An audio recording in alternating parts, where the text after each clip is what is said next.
Et voilà, nous revoilà sur un nouveau jeudi. Et je vous dis bonjour, bonjour, bonjour à tous. Et sachez que je suis content d'être avec vous.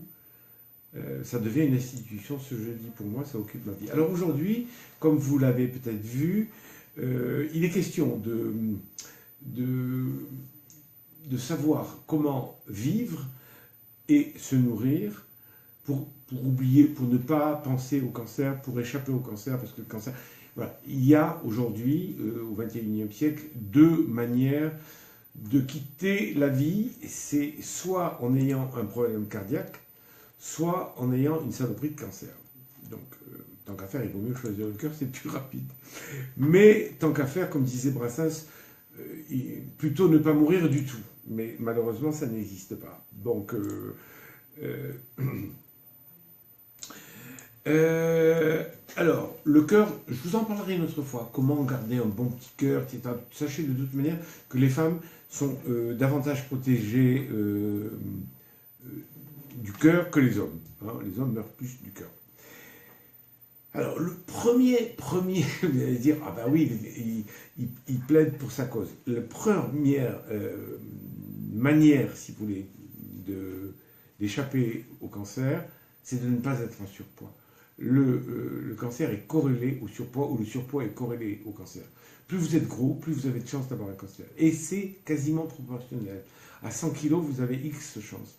À 150 kg, vous avez X plus 50%. Donc plus vous êtes mince, et plus vous avez de chances. Attention, hein, il y a des minces qui ont des cancers, mais enfin voilà. En tout cas, c'est une très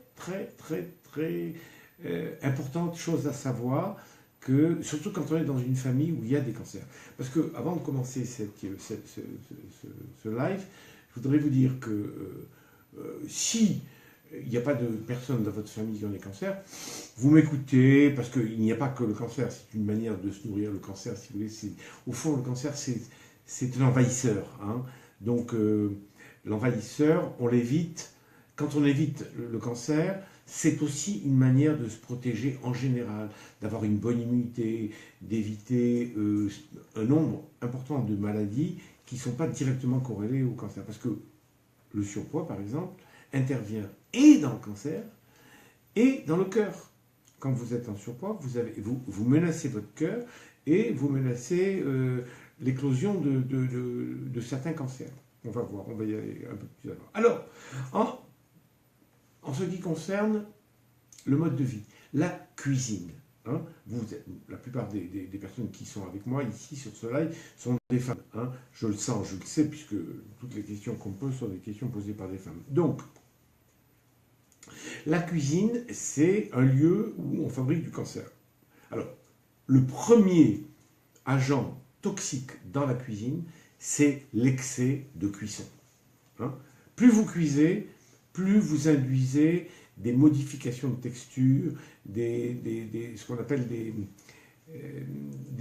produits aromatiques qui sont liés à la cuisson. Alors la cuisson, c'est formidable parce que ça permet de donner du goût, c'est la réaction de Maillard.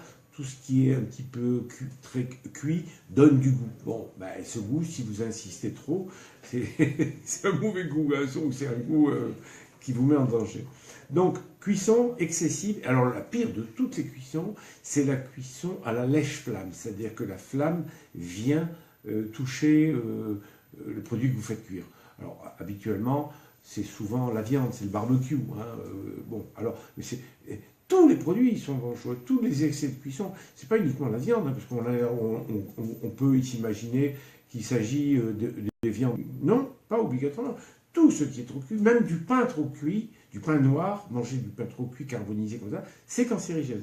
Donc, alors, le barbecue en premier. Les cuissons excessives, c'est-à-dire que quand vous faites cuire sur une poêle une viande, si elle est trop cuite, si elle est noircie, si elle est carbonisée, eh ben vous n'y touchez pas, ou alors vous raclez. C'est dangereux, ça c'est hyper dangereux. C'est une des choses que vous pouvez éliminer très facilement. Voilà, vous voyez par exemple, vous mettez du poisson pané, par exemple. Vous mettez du poisson pané au four, puis vous avez oublié, et puis vous sentez que le bord est noirci. Vous le coupez. Parce que si vous ne le coupez pas, c'est dangereux. Voilà. Alors, parmi les produits qui sont menacés par l'excès de cuisson, le principal, c'est la graisse. La graisse elle-même. Si vous faites cuire de la graisse, ça forme des corps aromatiques plus que les produits qui ne sont pas gras. Donc, quand on dit que la viande, parce qu'on lit, on a lu souvent que la viande était cancérigène, hein, que l'excès de viande était cancérigène. Bon, oui et non. Ce qui est cancérigène, c'est la viande grasse, trop cuite. Ça, oui, parce que c'est le gras. Si vous prenez le gras et que vous l'enlevez de la viande et que vous faites cuire ce gras excessivement, ça devient dangereux. C'est pas la viande elle-même. La viande, bon, si elle est crue, par exemple, alors là, elle est nickel, il n'y a aucun risque. Cuit normalement, à mon avis, il y a très très peu de risques, hein, à moins d'en manger 1 kilo par repas. Et encore, c'est pas la quantité, c'est la cuisson. Et alors, si vous faites cuire une viande, par exemple, des œufs ou n'importe quoi sur une poêle, et que vous mettez du beurre ou de la crème fraîche, etc., faites attention à ne pas cuire trop les graisses animales. C'est plus dangereux que les huiles, par exemple, qui sont...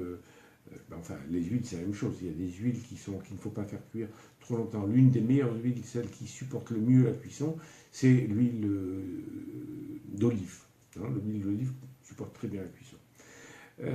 Le four aussi. Si vous mettez par exemple un gigot d'agneau au four, si vous voulez que le cœur du gigot ne soit pas trop rouge, trop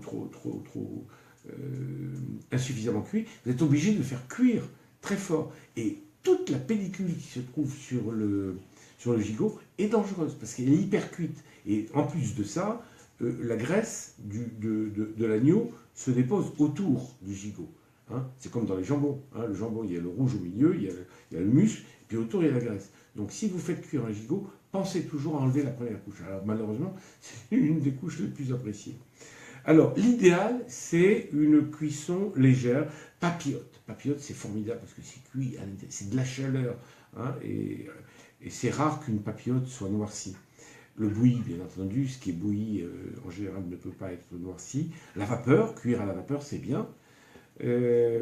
D'autre part, dans la cuisine, ajoutez des aromates. Les aromates, les herbes aromatiques, les épices, je vous parlerai des épices plus tard, mais déjà, mettez-vous en tête, curcuma. Curcuma, c'est une merveille. C'est une merveille de protection du cancer. Curcuma, gingembre aussi, mais curcuma, numéro 1. C'est quasiment un médicament. Hein. Voilà. Donc, et en plus, c'est bon, ça a du goût, ça donne une couleur un peu safranée. Ajoutez des graines, hein, des graines qui contiennent des oméga 3, de la noix. Mettez dans vos aliments, si vous voulez, dans vos salades, etc., de la levure de bière. Vous demandez, ça s'achète tout près, en poudre. Bon, mangez beaucoup de légumes. Pourquoi manger beaucoup de légumes ? Pour de nombreuses raisons. Parce que dans certains légumes, surtout ceux qui sont les plus colorés, plus c'est coloré, plus ça contient de polyphénols qui sont des agents de protection qui sont antioxydants. Hein, voilà. Parce que tout ce que vous mettez en bouche a pour finalité, outre le plaisir de bouche, d'arriver sous forme de carburant dans vos cellules. Et pour que ce carburant se fasse, il y a une oxydation. L'oxydation est indispensable. C'est comme quand vous brûlez une bûche, et bien vous créez de l'oxydation.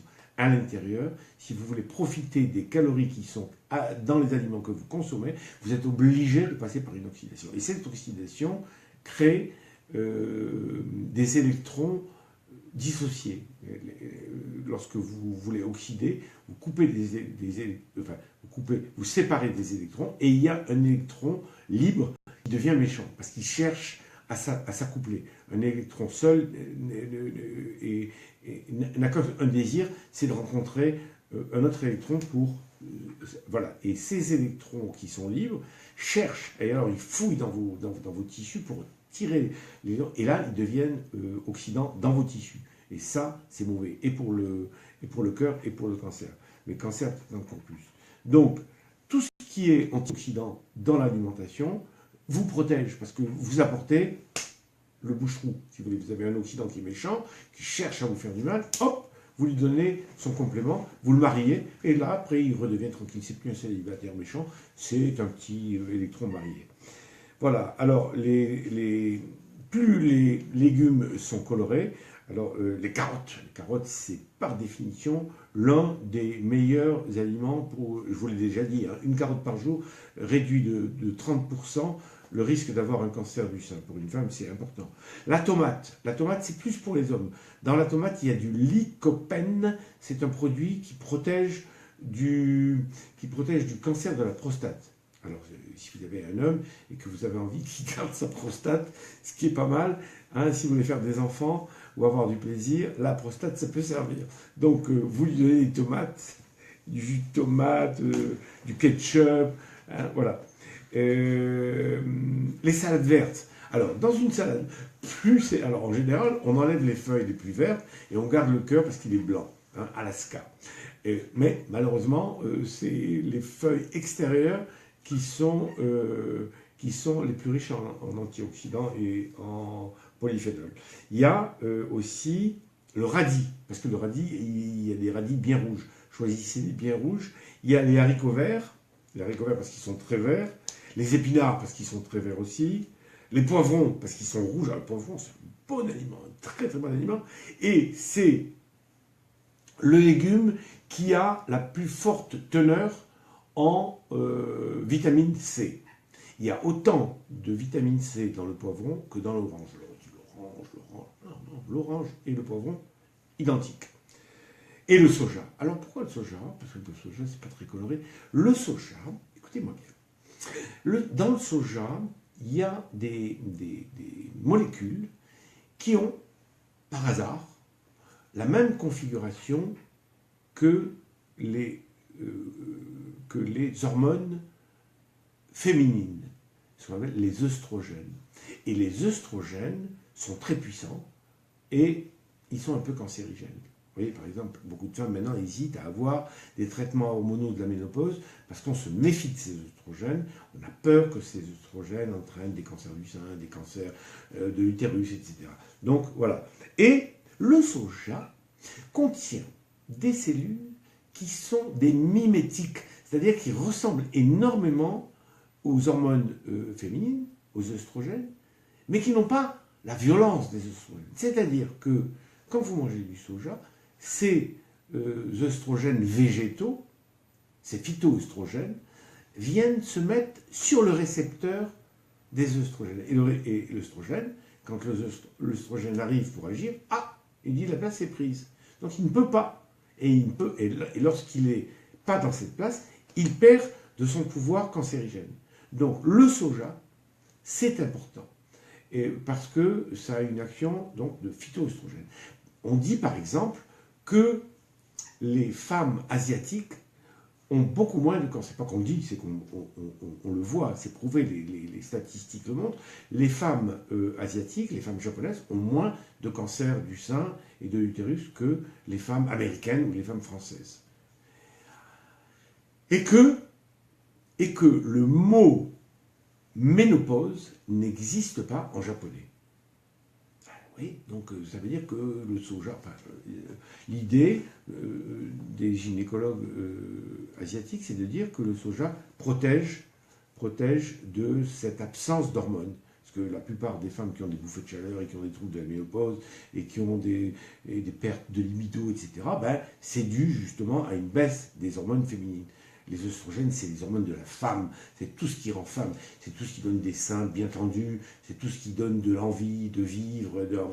Alors il arrive un moment, si vous voulez, où ça baisse. Alors il y a deux solutions, soit on compense, on prend des hormones féminines, naturelles, si possible, soit on n'en prend pas. Si on ne prend pas, bouffée de chaleur, machin, fatigue, etc. Donc le soja, eh bien, ça vous aide. Donc mangez du soja, hein, à partir de 45 ans. De 45 ans, du soja, avant aussi, parce que, par exemple, des femmes me disent, j'ai petite poitrine, qu'est-ce que je peux faire? Eh bien, mangez du soja, et vous sentez la poitrine qui pousse un peu plus, parce que ça vous apporte des hormones de femme en plus. Alors si vous... Attention, hein, n'attendez pas d'avoir une poitrine énorme, mais si vous avez une petite poitrine et que vous avez envie qu'elle gonfle un peu, allez-y, et sans danger. Voilà. Alors, en ce qui concerne les légumes, priorité au bio. Hein. Après, ça dépend des budgets. Mais si jamais vous avez la possibilité d'utiliser une part de votre budget, réduisez votre charge de téléphone ou réduisez votre achat de films le soir, par exemple, vos séries, pour acheter un peu de bio. À bio, certains légumes, il vaut mieux les acheter bio parce qu'ils sont arrosés, etc. Les pommes, par exemple. La peau de la pomme, c'est une catastrophe. Il y a 7 couches de pesticides dessus. Alors, achetez du bio. Les pommes, par exemple. Et puis, la peau contient le maximum d'antioxydants et le maximum de vitamines. Donc, les pommes et les poires, achetez bio. Voilà, le reste, bon, c'est pas grave. Hein. Les oranges, il y a une grosse peau. Les bananes, enfin, les bananes, attention, je ne conseille pas les bananes hein, pour les régimes. Mais si vous mangez les bananes, c'est moins dangereux parce qu'il y a une énorme peau. Alors, la boisson. En ce qui concerne la boisson, là aussi, hein, vous allez me dire, docteur Ducamp, faites-moi un chèque, buvez des eaux minérales si vous pouvez, plutôt que de l'eau du robinet. Vous savez, vous n'êtes pas la seule à boire de l'eau minérale. La France est un des pays du monde où on boit le plus d'eau minérale, et c'est tant mieux. Peut-être que ça joue sur le fait que les femmes françaises sont parmi celles qui vivent le plus longtemps. Numéro 1, la japonaise, numéro 2, la française. Ah, oui. Alors, boire, on dit que le vin rouge protège. Oui, le vin rouge protège. Mais, ça dépend de la dose. Un verre de vin, ça ne fait ni bien ni mal. C'est neutre. Que vous en buviez ou que vous n'en buviez pas, c'est la même chose. 2 verres de vin, ça vous fait gagner une année de vie. Vous vivez 1 an de plus, statistiquement. Hein. Bon. Mais vous gagnez statistiquement 1 an de vie. 1 an de vie pour 2 verres de vin. Bon, je ne vous pousse pas au crime, hein, surtout que je vous dis que si vous êtes au régime, pas de vin. Hein. Mais si vous n'êtes pas au régime, ou si vous n'êtes plus au régime, ou si vous êtes en consolidation ou en stabilisation, le vin est riche en polyphénol. Et en matière de fruits, je vous ai dit la pomme, la poire, c'est des fruits courants, riches en vitamines, riches en antioxydants. Mais les plus protecteurs sont le kiwi, c'est l'un des fruits les plus riches en vitamine C. C'est la mangue. Alors la mangue, c'est la vitamine A, la vitamine C, la vitamine E. Et c'est plein. Alors bon, c'est un peu riche. Hein. Je ne vais pas vous conseiller en période de régime de manger des mangues. Mais dès que vous n'êtes plus au régime, ou dès que vous êtes en consultation, mangez de la mangue. Et le fruit le plus protecteur, c'est la grenade. La grenade. Hein. Donc, bon, on en trouve maintenant partout. Donc la grenade. La grenade, si vous voulez, est devenue pas à la mode, mais on a, disons, parlé davantage de la grenade lorsque le pape a reçu, c'était je crois Jean-Paul II, avait reçu le professeur, j'ai un trou, celui qui a trouvé le virus du sida, comment il s'appelle le professeur. J'ai un trou. Bon, voilà. Alors il est allé voir le pape, il a serré la main, parce que c'était un grand homme, et puis le pape lui a dit, je suis un peu fatigué, qu'est-ce que je dois faire? Et le pape lui a dit, eh ben, le professeur lui a dit, mangez de la grenade. Et ça s'est su. Et dans la foulée, il y a eu plein de laboratoires qui ont fabriqué des produits à base de grenade, etc. Voilà. Alors, maintenant, j'entre dans mon sujet. Réduire les sucres. C'est cancérigène, vous vous rendez compte? Les sucres rapides, pas les sucres lents. Pourquoi? Parce que quand vous prenez des sucres rapides, par exemple du pain de mie, ou du sucre blanc, ou des gâteaux, ou des bonbons, ou des trucs comme ça, et bien, lorsque vous mangez ces sucres-là, ils arrivent très vite. Parce que de la bouche jusqu'au sang, toboggan, ça va très vite. Et donc, ça arrive dans le sang, et ça se concentre dans le sang. Hein. Donc, ça se concentre, ça monte, parce que ça arrive tellement vite. Vous voyez, une cargaison qui arrive, bon, boum. Et là, normalement, le corps brûle les sucres qui lui arrivent. Si les sucres lui arrivent lentement, le corps les utilise au fur et à mesure et il n'y a pratiquement pas d'accumulation. Mais lorsque ça arrive très vite, le corps, lui, ne peut pas aller plus vite que ça. Il brûle il brûle à peu près 50 calories par heure. Donc il fait son travail et 50 calories par heure, il ne peut pas aller plus vite que ça. Donc si vous prenez 200 calories d'aliments riches en sucre, vous prenez un paquet de biscuits, le sucre blanc, la farine blanche, ça s'accumule dans votre sang. Et là, vous fabriquez du glucose et le glucose monte. Et quand le glucose est important, là, il devient cancérigène. Et comment il devient cancérigène? Je vais vous expliquer. La différence, je vous l'ai dit, je sais, certains vont dire, ah, il se répète. Non, je ne me répète pas parce que c'est important. Une fois, ça ne suffit pas. Une fois, ça ne suffit pas.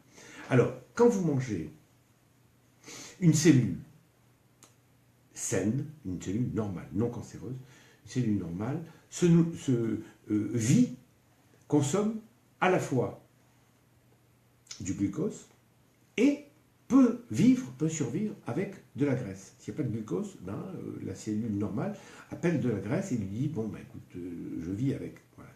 On met dans le réservoir, c'est une cellule hybride, vous savez, avec les moteurs électriques et voilà. C'est la même chose. La cellule normale se nourrit, a deux possibilités de se nourrir. Oh, la cellule cancéreuse, elle n'a pas cette chance. Elle ne se nourrit que de sucre, que de glucose. Et elle en veut beaucoup, parce qu'elle se divise à une vitesse invraisemblable. Donc il en faut beaucoup. Et si vous lui donnez du glucose, elle va se développer très vite. Il y a une cellule cancéreuse qui se développe très vite. C'est une cellule qui se divise en 2, en 4, en 8, en 16, en 32. À la fin de la journée, la tumeur grossit.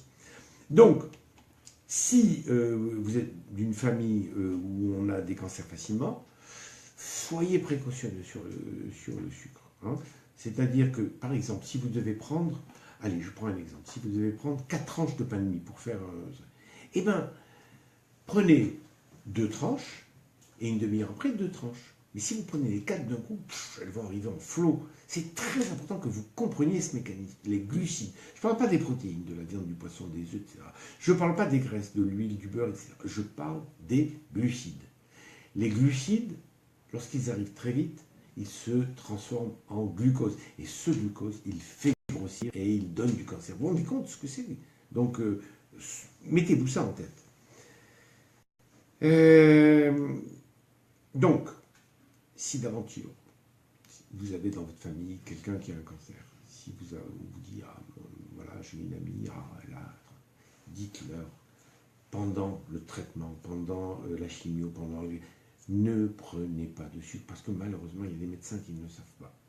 Les cancérologues le savent, mais des fois, ils sont un peu omnubilés par les traitements, par la chimie, etc. Donc ils oublient, ils ont l'impression que c'est secondaire. Ce n'est pas secondaire. Il y en a qui le disent, j'en connais beaucoup qui le disent, qui sont très à cheval sur ces questions-là. Hein. Le professeur Kayat, par exemple, il a écrit des livres sur comment se nourrir pour éviter ou pour... Voilà, il y a des gens qui le sont. Puis d'autres qui sont très techniques, qui sont beaucoup plus... Bon, donc, en tout cas, j'espère que ce n'est pas vous, mais si jamais c'est un parent, si jamais c'est un ami, etc., faites passer le message, réduisez les sucres quand vous êtes touché par le cancer. La viande, alors cette viande, on dit, il y a des études, je vous en ai déjà dit, hein, une viande fraîche et naturelle, il n'y a pas de risque. Par contre, les viandes travaillées et la charcuterie, hein, là, c'est beaucoup plus dangereux. Donc, la viande crue, bon, mais il faut qu'elle soit fraîche, etc. Beaucoup de poissons, le poisson vous pouvez aller tranquillement, mais là aussi, hein, attention, ne faites pas trop cuire le poisson, c'est la même chose, tout ce qui est trop cuit, mais le poisson, si vous voulez, c'est beaucoup plus quand même, c'est rare qu'on fasse cuire des poissons comme on cuit de la viande, rarement des barbecues de poissons, etc., Dieu soit loué. Donc, c'est la même chose. En ce qui concerne la viande, prenez-en. Par contre, attention, la viande, c'est nécessaire. Je parle de la viande rouge, il en faut. Hein. Alors, même si vous êtes de celles qui ont peur de la viande, je peux comprendre, chacun ses appréhensions, mais il en faut au moins 2 fois par semaine. C'est le minimum du minimum. Sinon, vous allez entrer, excusez-moi, sinon vous allez entrer dans l'anémie. Hein.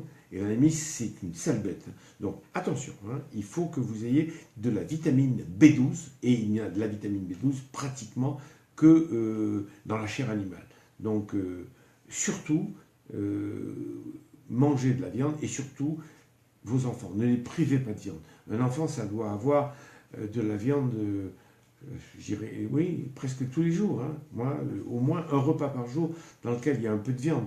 Alors, si ce n'est pas de la viande rouge, que c'est de la viande blanche, et si ce n'est pas de la viande, du poisson. Mais on a besoin de viande ou poisson ou des œufs chaque jour.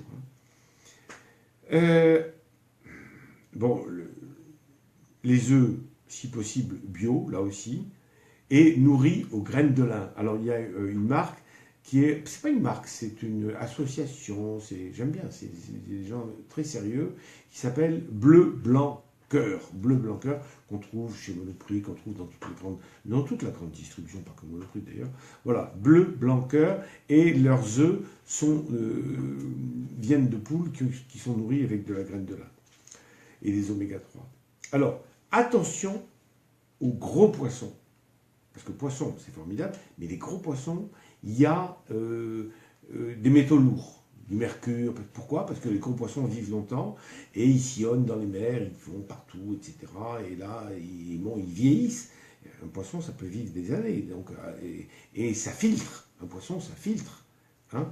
C'est comme les huîtres. Ça filtre, ça passe les journées à filtrer. Alors les huîtres, il y a des choses intéressantes dans les huîtres, mais il y a aussi... c'est comme les champignons. Les champignons, ça passe son temps à pomper sur le sol, et il y a des champignonnières qui sont mal surveillées, et là, ça peut être dangereux. Tous les aliments qui filtrent, eh ben, ils retiennent les dangers. Et donc, les gros poissons, c'est les gros thons. Alors les petites bonites, les petits thons, oui, mais les gros, non. Il y a aussi les espadons, qui sont des gros poissons qui peuvent faire des centaines de kilos. Voilà. Et ceux-là, essayez. En revanche, les petits, vous pouvez y aller tranquillement. Les sardines, les maquereaux, le hareng, les anchois, les rougets. En ce qui concerne le saumon, qui est l'aliment. Alors, le saumon, pour moi, il vaut mieux un saumon d'élevage que le saumon naturel. Hein, vous allez dire, du temps, il est bizarre. Bah oui, parce que quand vous êtes en élevage, vous savez ce que vous donnez à manger. Alors, vous me direz, il y a peut-être des pollueurs, mais c'est surveillé. Hein. Par exemple, les poissons qui sont élevés dans les fjords de Norvège, bon, ils sont quand même relativement surveillés. Et la vitamine D. La vitamine D, c'est une vitamine qui protège du cancer. Voilà. Donc, quand vous êtes bien pourvu en vitamine D, vous réduisez d'une part notable le cancer. Mais la vitamine D, le meilleur moyen de faire de la vitamine D, en dehors du poisson, du foie et de certains aliments qui en contiennent beaucoup, la vitamine D, on la fait à 80% en prenant le soleil. Et le soleil est cancérigène. Enfin, cancérigène, il en faut un peu, hein, du soleil. Mais trop de soleil.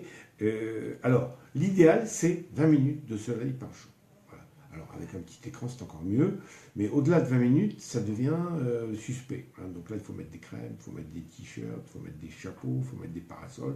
Parce que là, il y a vraiment danger. Hein. Donc, 20 minutes par jour, c'est parfait. Ça vous donne suffisamment de vitamine D pour résister au cancer, pour être solide, pour avoir une bonne ossature. Parce que là aussi, la vitamine D, ça intervient aussi sur l'ostéoporose des femmes ménopausées. Alors, il y a aussi... par exemple, les probiotiques. Les probiotiques, vous en entendez parler beaucoup, des probiotiques. Alors, vous savez que les probiotiques, c'est tout ce qu'on appelle la flore intestinale, hein, le microbiote. Alors aujourd'hui, on entend souvent parler du microbiote et on sait que dans l'intestin, il y a un organe qui vit en symbiose avec nous, qui ne nous appartient pas, mais qui vit avec nous, qui vit sur nous, hein, comme le cèpe vit sur les chênes. Voilà. Il y a une sorte de vie en commun, win-win, tu gagnes, je gagne. Donc les probiotiques justement alimentent cette flore intestinale qui est très très importante. Et pour l'instant, on n'a pas encore trouvé les probiotiques fondamentaux, mais on cherche. Et ce qu'on sait, c'est qu'il y a des probiotiques dans le yaourt, dans la faisselle, dans le kéfir. Hein. Le kéfir, c'est pas facile à trouver. Il y a des pays où on en fait beaucoup. On peut. Hein. Il y a des gens, vous trouverez sur Internet, des gens qui vous donnent des boules de kéfir, vous les mettez et vous faites après votre kéfir vous-même. C'est comme la mer du vinaigre. Vous avez un fond de ce qu'on appelle la mer du vinaigre, et avec ça, vous rajoutez du vinaigre, et hop, du vin, et vous faites du vinaigre. Voilà pour les probiotiques. Oui, alors, ce que je vous conseille aussi pour vos intestins, c'est une fois par mois de faire une petite cure de 2-3 jours d'argile.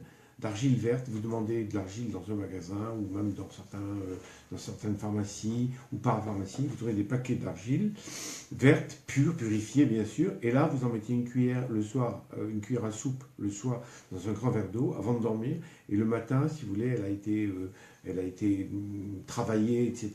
Et vous pouvez la consommer. Hein, et pendant 2-3 jours, ça vous fait du bien. Alors, il est l'heure de dire bonjour à Natalia. Je suis désolé d'interrompre, mais Natalia, c'est une amie à moi. Et voilà, et je lui dis bonjour parce que je sais que vous m'écoutez et que vous avez besoin d'en savoir plus sur ces sujets. Donc, je vous salue, Natalia. D'autre part, une manière d'éviter un cancer méchant et d'une facilité mais désarmante, c'est de faire une coloscopie tous les 5 ans à partir de 40 ans. Si vous avez 40 ans, et même avant si vous voulez, hein, voilà, vous vous faites faire une petite coloscopie. Alors maintenant, il y a 2 manières de faire des coloscopies. Il y a la manière en vous mettant un liquide à l'intérieur et en allant voir, une fois que tout est parti, en allant voir comment ça se passe. Ou alors, maintenant, ça se fait avec un scanner. Hein, donc, c'est moins intrusif. Mais je vous conseille de le faire hein, tous les 5 ans. Parce que si jamais vous avez des polypes, tout le monde a quasiment des polypes. Vous avez un polype, et bien ce polype, au bout de 7 ans, il risque de devenir un cancer. Donc si vous le faites tous les 5 ans, vous l'empêchez de devenir cancéreux. Et vous le sortez, vous le coupez avec une petite tête, une petite pince, ça se coupe, et puis ça s'en va, et c'est fini. Donc, et c'est fini, et vous évitez un cancer d'une sacrée violence. Hein. Il en va de même des mélanomes. Allez voir de temps en temps, surtout si vous avez beaucoup de taches, vous savez, des taches noires, des névus sur le corps, etc., ce qu'on appelle les grains de beauté, etc., surtout grains de beauté. Hein. Bon, ceux que vous avez depuis la naissance, si vous avez, voilà, ceux-là, ils ne sont pas dangereux parce que vous avez. Mais tout grain de beauté qui change de couleur ou qui change d'apparence, courez vite. Mais tous les 3, 4, 5 ans, montrer son dos, par exemple, parce que le dos, on ne peut pas le voir, ses fesses, son dos à un dermatologue, c'est bien, c'est un bon conseil, parce que là aussi, alors là, c'est des cancers, les cancers noirs, les mélanomes, ça vous tue en moins de temps qu'il ne faut pour le dire. Et puis, il y a l'activité physique, oui. L'activité physique régulière réduit la fréquence du cancer. Oui, c'est comme ça. Alors, on ne sait pas très bien pourquoi, hein, mais en tout cas, on le sait. L'activité physique est corrélée à la réduction du cancer. Plus vous bougez, et plus vous éliminez les chances de faire un cancer. Alors peut-être que c'est à cause du glucose, parce que l'activité physique brûle le glucose, bon, on ne sait pas très bien. En tout cas, la meilleure activité physique, c'est un mélange d'aérobie et d'activité en force. Vous voyez, vous faites 90% de souplesse, de force, de course, de danse, de tout ce que vous voulez, et puis de temps en temps, de l'activité en force. C'est-à-dire, vous courez, par exemple, vous courez lentement, tranquillement, un petit footing léger, puis d'un coup, bouf, une grosse accélération, et là, vous faites travailler les muscles dans une autre manière. Hein. Et ça, il paraît, c'est ce que disent les scientifiques qui ont travaillé sur ce sujet, ça vous aide à réduire le cancer. Et puis, il y a le sommeil. Sommeil, hein. Bien dormir, un bon sommeil de qualité améliore et renforce l'immunité. Et l'immunité réduit la fréquence du cancer. Parce que nous avons des défenses naturelles contre le cancer. Quand une cellule apparaît, parce que tous les jours, chez tout le monde, une petite cellule qui se met à faire la folle. Hein, une cellule qui s'affole et qui commence à se multiplier, et elle devient cancéreuse, elle est unique. Normalement, nous avons les moyens de l'éliminer. Nous avons ce qu'on appelle la phagocytose. Les phagocytes, c'est des cellules qui tuent. Elles arrivent, tac, elles enserrent avec ces pseudopodes et elles le mangent. Voilà. Ou alors il y a des lymphocytes qui sont aussi qui sont des cellules tueuses. Donc on a le système de défense. Mais il arrive des moments dans la vie où on est fatigué, où on est stressé, où on est nerveux, où on est en baisse de résistance, où on a trop travaillé, on est en burn-out. Et là, les défenses baissent. Et le sommeil est un élément important qui vous donne de la force, parce que vous vous ressourcez en dormant. Et lorsque vous dormez, vous reprenez de l'immunité, vous avez une meilleure immunité. Hein, donc, voilà. Donc, dormez le plus possible avant minuit. Hein. 1 heure de 11h à minuit vaut 2 heures de minuit à 2 heures. Et c'est un sommeil de qualité. Je sais qu'on a envie de voir un film, de voir une émission, de voir une série, etc. Faites-vous violence, mettez-vous au lit. Hein, mettez-vous au lit parce que d'abord vous dormez mieux, et puis en plus de ça, vous avez 1 heure de plus à dormir. Parce que si, je ne sais pas, tout le monde travaille, hein, on se lève le matin relativement tôt, si vous levez à 6h ou 6h30 ou 7h, eh ben, en vous couchant à 11h plutôt qu'à minuit, eh ben, vous dormez 1 heure de plus. Donc pensez à ça, le sommeil, hein, puis la qualité du sommeil, achetez un bon matelas, un bon coussin à forme de manière à bien... Parce que ça aussi, ça perturbe le sommeil. Alors, je vais vous dire quelque chose qui va vous faire rire. Évitez le stress. Dire, vous avez moyen d'éviter le stress? Non, parce que le stress, c'est pas vous qui le créez. Le stress, c'est ce qui arrive sur vous. Alors, on a tendance à dire que le stress vient de l'extérieur, bien sûr, c'est une évidence. Mais le stress vient de nous aussi.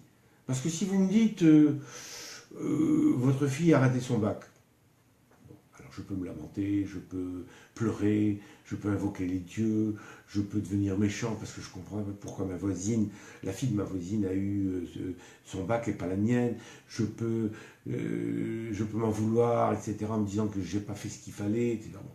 Bon, je peux tout faire, mais c'est pas ça qui va redonner le bac à ma fille. Donc, vous voyez ce que je veux dire, il y a le stress et il y a le retentissement du stress. Et ce qui est dangereux, ce n'est pas le stress, c'est le retentissement du stress. Parce que il y a des gens qui sont spécialisés dans le retentissement du stress. Quoi que vous leur disiez, ça les émeut, ça les met en panique, ça les met en anxiété, ça les met... Bon, alors, on ne peut pas se refaire, vous allez me dire. Mais on peut quand même. Alors il y a ce que je dis, lorsque le soleil, lorsque l'émetteur est trop violent, eh ben, il faut agir sur le récepteur. On ne peut pas faire en sorte que le soleil ne soit pas de soleil. Mais vous n'êtes pas obligé de le regarder en face. Ou alors, vous pouvez mettre des lunettes. Vous voyez. Donc, il y a manière d'agir sur le récepteur. La vie, c'est la vie. Mais si vous la prenez mal, eh ben, c'est une mauvaise vie. Donc, vous allez dire, bon, c'est théorique, tout ça. Non, c'est pas théorique. C'est pas théorique. Moi, quand j'ai un stress, quand je le sens venir. Bon, alors, je vous le dis, j'ai un petit secret. Bon, je vais vous le dire encore à nouveau, parce que c'est bien de répéter. J'ai dans ma tête un petit carnet. Au début, j'avais un petit carnet véritable. Puis maintenant, je le connais tellement qu'il est dans ma tête. Je me souviens, je me mets en mémoire les meilleurs souvenirs de ma vie. Hein, voilà. Meilleur souvenir de ma vie, bon, je ne vais pas vous raconter ma vie, mais l'un des meilleurs souvenirs de ma vie, c'était mon mariage. Ça a été quand j'ai été ordonné médecin, et que j'ai prêté serment, lorsque j'ai eu mon fils, lorsque j'ai eu ma fille, c'est un moment grandiose. Et alors, je me fixe dessus. Hein, je me dis, je vois une image, je vois par exemple mon fils, d'abord je le vois avant même qu'il soit là. Il est dans le ventre de sa mère, puis le docteur me dit, l'accoucheur me dit, aidez-moi à pousser. Alors je suis là, puis d'un coup je vois mon fils sortir avec son truc. Ah, écoutez, moi quand je pense à ça, mon stress s'en va. Hein, c'est ça qu'il faut faire. Quand vous avez du négatif, vous absorbez du positif, Et vous ne pouvez pas avoir les deux en même temps. Vous comprenez? C'est comme l'ordinateur. Quand vous appuyez sur une fenêtre, eh ben, vous vous posez sur la fenêtre qui est en dessous, et la fenêtre qui est en dessous, vous ne la voyez plus. C'est la même chose. Vous avez un stress, vous mettez du plaisir, vous pensez à votre amoureux, si vous en avez un, l'homme de votre vie, vous pensez à votre fille ou à votre fils, ou vous pensez à votre mère, ou vous pensez à une œuvre d'art, ou vous pensez, je ne sais pas, quelque chose qui vous... Voilà. Moi, dans ma tête, j'ai une collection de 10 souvenirs, et je les égrène les uns derrière les autres. Alors, si vous avez du temps, un temps en temps, vous prenez le souvenir et vous y pensez. Vous dites, comment j'étais habillé ce jour-là? Ah oui, et puis le maire... Alors moi, je suis arrivé en retard le jour de mon mariage. Le maire m'a dit, qu'est-ce que vous attendez quand votre femme accouche? Parce que ma femme était un petit peu grosse quand je me suis marié. Et il m'a dit, mais écoutez, monsieur Ducamp, vous voulez que... voilà, j'ai dit, mais non, je suis désolé, etc. Bon, il m'a dit, oui, oui. Alors, et puis je pense à lui. Bon, ça m'a fait rire parce que c'est un bon souvenir. Et je me dis comment il était habillé, comment était habillée ma femme, comment était habillé mon père, comment était habillé ici, etc. Puis voilà. Et le souvenir, si vous voulez, je suis maître d'œuvre. Et pendant que je pense à ça, je ne pense pas à mon stress. Je ne pense pas que j'ai reçu une lettre de mon inspecteur fiscal qui veut des renseignements sur ci ou sur ça, ou sur, bon, ouais, voilà, un avocat qui m'écrit. Voilà. Et stress, déstressé. Il y a moyen de lutter contre son stress. Il faut le vouloir, il faut le savoir, il faut y penser. Et alors, la pire des choses, c'est d'en rajouter. Alors, il y a des gens, oh là là, mon Dieu, qu'est-ce qui se passe? Vous savez qu'il y a des civilisations où on paye des pleureuses. Quand vous avez par exemple un mort, eh ben, on paye des pleureuses. Il y a des civilisations où il y a des gens, comme si ça ne suffisait pas de pleurer soi-même, il faut ajouter des pleureuses. C'est comme ça. Il y a des cultures où on se morfond. Alors, si vous avez une plaie, vous espérez qu'elle cicatrise. Oui, alors vous n'allez pas tirer sur les bords. Si vous tirez sur les bords, vous empêchez qu'elle cicatrise. C'est la même chose. Vous savez, je vous dire, moi je me souviens, la première fois que j'ai été amoureux, je suis revenu à la maison, et puis ça marchait pas. Et ma mère m'a dit, ne t'inquiète pas, mon fils. Elle m'a dit, je vais te dire quelque chose. Le tarif, c'est 6 mois. Si tu es amoureux, le tarif, c'est 6 mois. J'ai dit, quoi, 6 mois, maman? Elle m'a dit, oui, dans 6 mois, ça sera fini. J'ai dit, t'es sûr? Il dit, c'est écrit. Dès l'instant où je l'ai cru, parce que je croyais toujours ma mère, dès que je l'ai cru, eh ben, ça allait mieux. Je me suis dit, bon, 6 mois, c'est dur à passer, mais bon, dans 6 mois, ça sera fini, je serai guéri. Oui, je serai guéri, mon fils. Bon. Donc, pensez à ça. Le stress, vous pouvez. Et alors, le stress, si vous voulez, ça crée de la cortisone. Quand vous avez un stress, ça descend le long de l'axe hypothalamique surrénalien, et la surrénale fabrique de l'adrénaline immédiatement et de la cortisone. Alors l'adrénaline, ça vous met en état de vous défendre contre l'objet d'un stress. Imaginez que vous soyez un homme primitif ou une femme primitive, et vous voyez arriver un lion. Alors immédiatement, l'adrénaline vous donne envie de vous battre si vous avez du courage, ou alors de courir si vous avez de bonnes jambes. Donc l'adrénaline, ça vous aide à survivre. Et la cortisone, si vous voulez, c'est déclenché par le stress. Et cette cortisone réduit votre immunité. Par exemple, les gens à qui font des greffes de reins, par exemple, ou des greffes d'organes, on leur donne de la cortisone pour qu'ils évitent de rejeter. Parce que quand vous mettez le cœur d'un autre, c'est pas le vôtre. Et votre système de défense immunitaire, il va se battre contre ce cœur extérieur. C'est la même chose que toutes les maladies auto-immunes. Vous savez, les maladies de Hashimoto, si vous avez entendu, c'est le corps qui ne reconnaît pas sa thyroïde et qui va la détruire tout doucement. C'est pour ça que les gens sont en hypothyroïdie progressive. Il y a des gens qui vont comprendre ce que je dis. Bon, c'est la même chose. La cortisone fait baisser les défenses. Et là, une petite souris cancéreuse, elle devient un gros rat et ainsi de suite.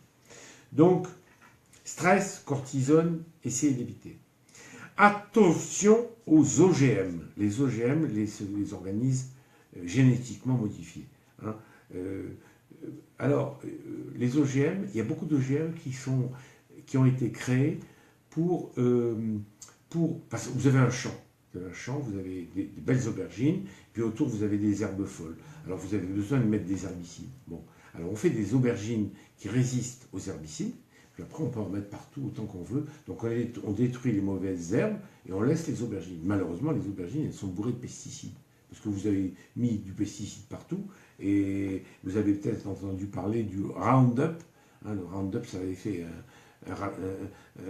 beaucoup de bruit, surtout aux États-Unis et en France aussi, parce qu'on s'en méfie énormément. Voilà. Donc l'idée, c'est on modifie génétiquement certains légumes, par exemple, et puis de manière à les rendre insensibles aux pesticides.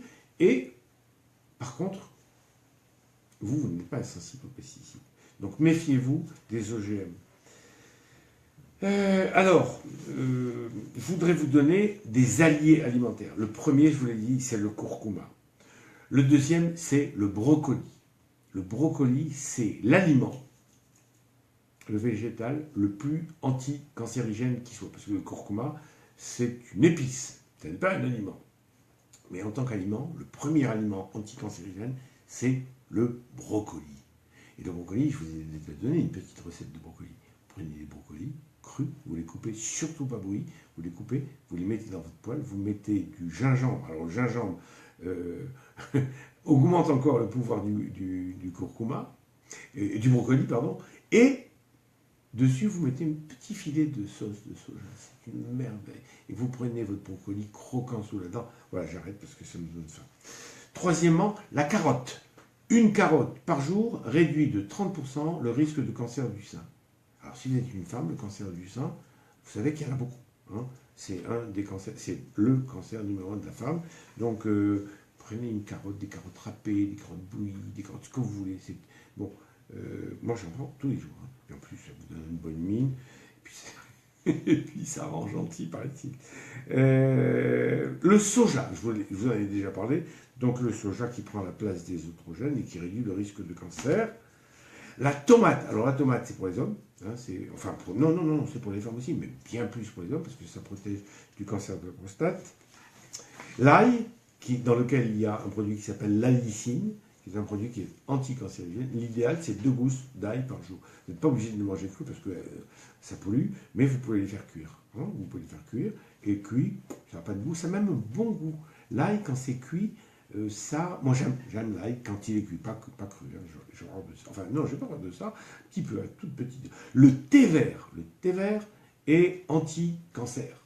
C'est connu, c'est reconnu, donc ça contient des antioxydants, le thé vert, et puis en plus ça aide à maigrir, ça brûle des calories, ça a un effet diurétique. Thé vert, allez-y. Hein. Donc vous prenez une petite bol de thé vert et allez-y de l'après-midi, vous les remplacez les uns vers les autres. La grenade, je vous ai déjà dit. Hein. Comment il s'appelait ce scientifique? Oh, ça m'énerve. Le gingembre, je vous l'ai déjà dit. Et en 10e, le cacao. Oui, le cacao contient des flavonoïdes qui sont des antioxydants et des protecteurs du cancer. Voilà, j'ai presque fini. Je suis un peu essoufflé. Alors, il y a aussi le tabac. Arrêtez de fumer. Vous voyez sur les paquets, fumer tue.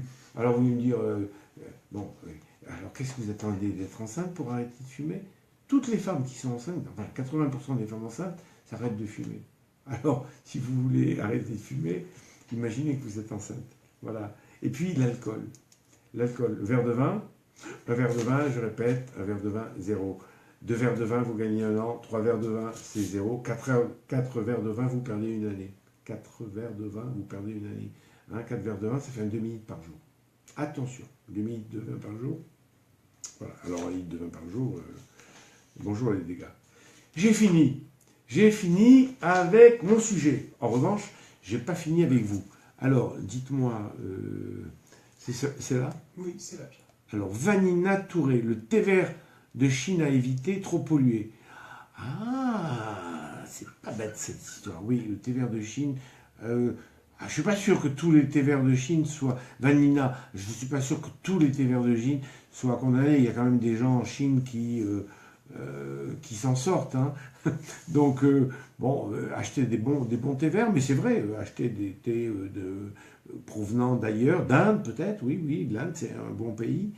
Vanina, no stress, c'est la clé d'une bonne santé. Eh bien, Vanina, on est d'accord, Vanina Touré. J'aime bien la photo que vous avez là, elle est jolie.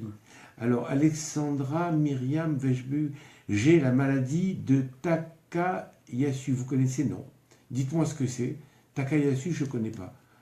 C'est une maladie rare. Mais dites-moi un peu plus et je vous réponds. Alors, Maria Guzel, je suis... Hein? Oui, Maria Guzel. Est-ce que vous connaissez un médecin qui fasse de la mésothérapie? Car j'aimerais faire disparaître pour les beaux jours ma cellulite. Je cours, mais cela ne disparaît pas. Eh bien, Maria Guzel, je suis au regret de vous dire que j'ai été un des promoteurs de la mésothérapie avec le docteur Pistor. Le docteur Pistor a inventé la mésothérapie et j'ai été son trésorier pendant des années. Et puis, j'en ai fait beaucoup de la mésothérapie, non. Mais honnêtement, en revanche, Maria, parce que vous avez un beau sourire, je vois ça sur votre photo. Maria, je vous promets que je vais essayer de me renseigner. Hein. Donc, qu'est-ce que vous me mettez? Oh là là, attendez, ça va vite. Dans la dynamique de perte. Eh bien, bravo Maria, si vous avez besoin de moi, je suis là. Hein, si vous voulez un coup de main, un conseil. En tout cas, déjà, je pense à vous trouver quelqu'un qui fasse de la mésothérapie, peut-être dans le 15e. Alors, Nathalie, il faut partir sur une belle île. Ah, Nathalie, c'est bien, vous me donnez de la poésie, c'est chouette. Alors, Petruta Batanasi, nu inteleg nimic. Je crois que ça veut dire, j'ai pas compris. Je regarde la traduction. Oui, je ne comprends rien. Quel dommage, Petruta. Mais comment je peux faire pour que vous compreniez? Petruta, if you speak English, I should like to explain everything about what I said, but I have no time. And if you want to ask me anything, tell it me, but in English. Emma Sagnès, bonjour, docteur, dommage, je vous ai envoyé un message pour perdre 15 kilos avec une hypothyroïdie sur l'évothyrox suivi. Merci, à votre bonne soirée. Emma, j'ai vu votre message et pour vous dire la vérité, j'ai oublié de vous répondre. Mais je viens vers vous, Emma, je vous promets. Ce soir, pas demain, ce soir, je reviens vers vous. Dès que j'ai fini ce live, j'y vais. Petruta Batanasi, numéro 1. Voir la traduction, je ne sais pas ce que ça doit voir. Numéro 1. Qui est numéro 1? Petruta. Alors, Alex Elina. Bonsoir docteur, je suis votre méthode depuis 3 mois, 14 kilos, car je fais quelques écarts. Alors, qu'est-ce que ce serait si vous ne faisiez pas d'écart? Bravo, Alex Elina. Pensez-vous que pour ne pas avoir de mauvaises surprises, il est préférable de consommer peu la veille de la pesée? C'est la première fois qu'on me dit ça. Consommer peu la veille de la pesée. Bah oui, pourquoi pas, c'est une bonne idée. Ça permet de... attention, pas consommer peu. Pas consommer peu. Consommer des aliments permis. Hein. Alors, si c'est un jour de protéines et légumes, et de manger des légumes, ce jour-là, évitez les artichauts, évitez les betteraves et évitez les artichauts, les betteraves, voilà, bon, évitez les carottes aussi. Hein. C'est bon les carottes, mais il y a un petit peu de sucre dans les carottes. Donc, vous pouvez, attention, c'est complètement autorisé, mais pas trop. Hein. Nathalie, vous ne changez pas. À quand la prochaine croisière? Ah, j'aimerais bien, vous savez, j'aimerais bien. J'ai un souvenir de cette croisière, c'est une tuerie. Enfin, on en a fait 2, mais c'était vraiment un grand moment. Avec ces 300 ou 400 personnes, il y avait tout un étage. Et alors, je venais voir les gens à l'heure du repas, on faisait de la gym, il y avait aussi des séances de relooking. Ah, c'était bien. Alors, Marie Agnello Linza, merci pour vos lives, très intéressants. Merci Marie Agnello. Manon Thomas, bonsoir. Bonsoir Manon. Dominique Dirocco Mastrapasca, bonjour docteur. Bonjour Dominique. Vanessa Le Changement, bonsoir. Bonsoir Vanessa. Vous avez toujours cette photo de Patrick. Bon, vous avez raison, c'est un type sympa. Mais j'aimerais bien vous voir vous. Hein, c'est bien beau, Patrick Bruel, mais vous, c'est pas mal aussi. Bon. Raquel, Andrea Mateos, je kéfir ici, utilisé tous les jours. faire avec du lait écrémé. Oui, Raquel, le kéfir, c'est un bon produit, c'est un excellent produit. Hein. C'est bourré de probiotiques. En France, on a du mal, mais j'aimerais bien amener ce produit en France. Je vais voir, je vais essayer de trouver un producteur de kéfir en France et je vais vous dire comment les prendre, parce que c'est bon pour la santé. Lily, Lola Lily, bonjour, bonjour Lola Lily. Nathalie, un gros bisou, oh là là, c'est gentil ça. Lola, bonjour pour le ramadan. Comment on doit faire SVP? Mais je vous ai mis une vidéo entière sur le ramadan. Allez la voir. Hein. En tout cas, quelle heure est-il? Il n'est pas encore l'heure de grignoter. Non, j'ai écrit, je me suis fendu d'un live entier sur le ramadan. Allez-y. Hein. Lola Lily. Caroline Lacour. Même les cellules cancéreuses se nourrissent de sucre. Et ça, les médecins ne nous le disent pas. Même quand on est atteint de cancer, je trouve inadmissible. Je trouve ça inadmissible. Et bien moi aussi. Hein. Si jamais vous êtes suivi par un médecin et que quelqu'un dans votre famille a un cancer, dites-lui qu'il devrait le dire. Parce que, je vous dis, c'est le moteur de chaque cellule cancéreuse. Si vous mettez de l'essence dans votre moteur, ben, c'est pour rouler. Hein, et l'essence que vous mettez avec du glucose et du sucre, c'est pas de l'essence ordinaire, c'est du super. Alors dites-leur qu'il faudrait qu'ils se recyclent. Alors Corinne Fonta, merci pour votre direct. Caro, merci Corinne, merci à vous. Caro Gigi, on peut boire du vin en phase d'attaque? Non, on ne peut pas boire de vin, sauf vous buvez du vin, vous faites 20 minutes, vous le payez avec 20 minutes de marche. Voilà. Un verre de vin, 20 minutes de marche. Si vous avez du courage, allez-y. Véronique Bonnel participe. Mais Véronique, vous ne me dites plus jamais rien. Avant, on était grands copains, je vous aimais beaucoup, et puis vous me boudez maintenant. Je ne sais pas pourquoi vous me boudez, Véronique. Hein. Ikram Abdi, je vous aime vraiment. Eh bien, moi aussi. Véronique, vous pourriez me dire des choses comme ça me ferait plaisir. Raquel, Andrea Matos, bonjour. Je déjeune avec des légumes et salade d'œufs et de regarder en direct. Raquel, vous êtes une championne du monde. Dans quel pays êtes-vous? Je crois que c'est le Brésil. Ross, pourquoi on ne peut pas manger fruits avec ton légume, docteur Ducamp? Parce que on peut manger, mais à partir de la 3e phase. Dans la phase d'attaque et la phase de croisière, je préfère pas, parce que ça freine. Et moi, je trouve qu'au début, et pendant le mois ou les 2 mois de perte de poids, il ne faut pas trop traîner. Parce que si on se perd en chemin, on risque d'être tenté de droite, de gauche. Donc là, on est en direct, pas de fruits, et après, vous en prenez. Hein. Parce que dès l'instant où vous êtes en consolidation, eh bien, vous avez droit à 2 fruits, par jour, donc, et 2 fois par semaine. Donc c'est pas rien. Et puis, Gulan, bonjour. Voilà, alors je reviens en haut. Alors, les derniers en traite.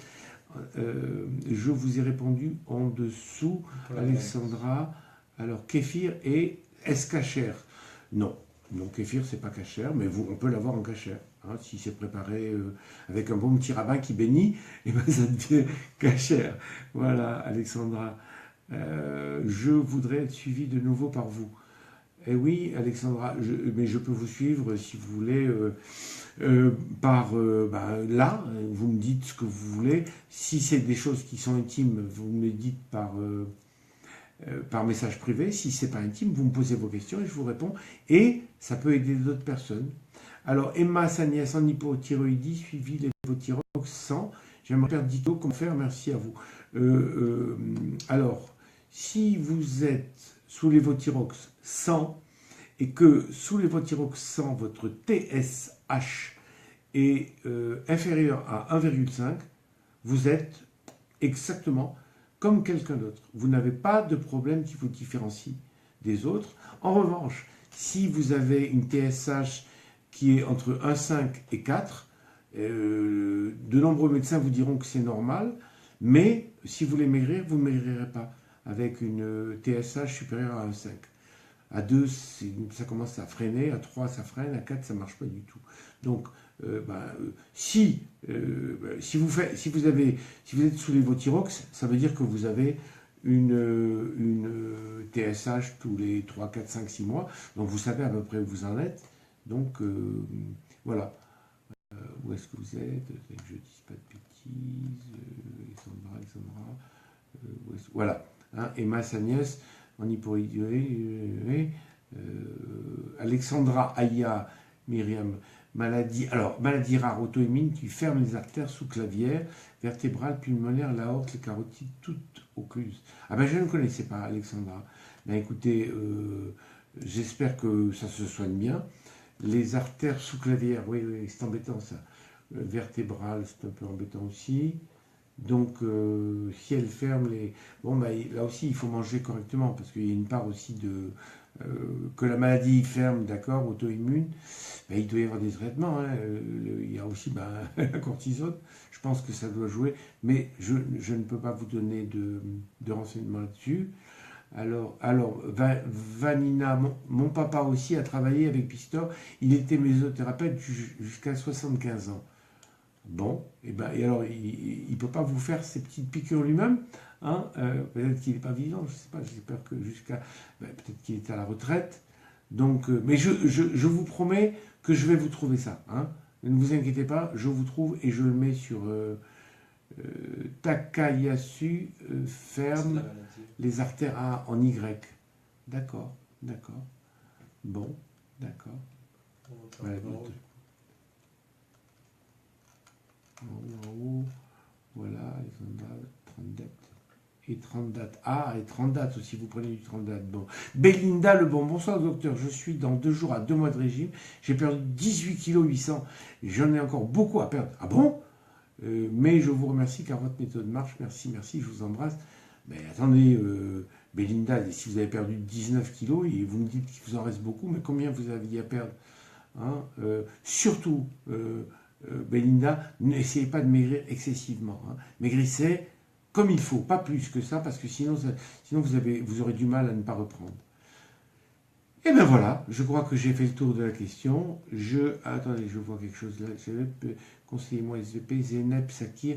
Qu'est-ce que c'est? Alors, Zeynep, bonjour docteur, j'ai partagé la photo de votre mayonnaise sur Facebook turc. Tout le monde en veut, que faire? Ah!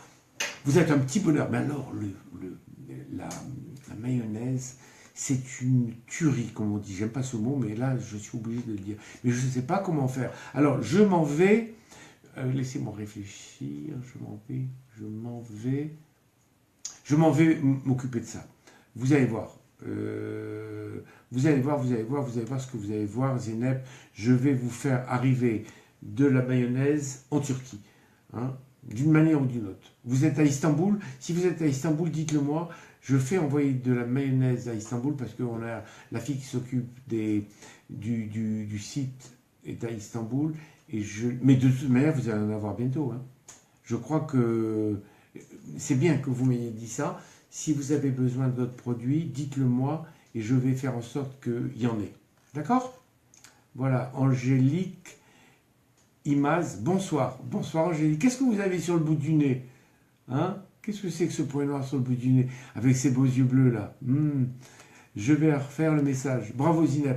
Voilà, j'ai fini. Je vous embrasse à toutes et à tous. Et puis, si jamais il y a un monsieur qui me suit, il peut me mettre un petit mot quand même pour me dire bonjour. Voilà, allez, je vous embrasse et à la semaine prochaine.